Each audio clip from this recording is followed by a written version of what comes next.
In this tutorial, I am going to show you how you can enable extension INTL in XAMPP.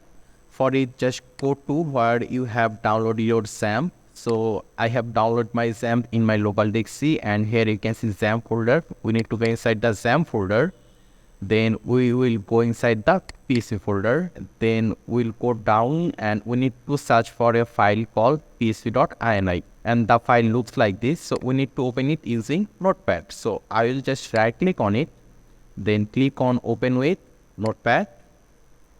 And here we are going to search for the INTL extension. So just press Ctrl F. Then here search for INTL. Then press enter.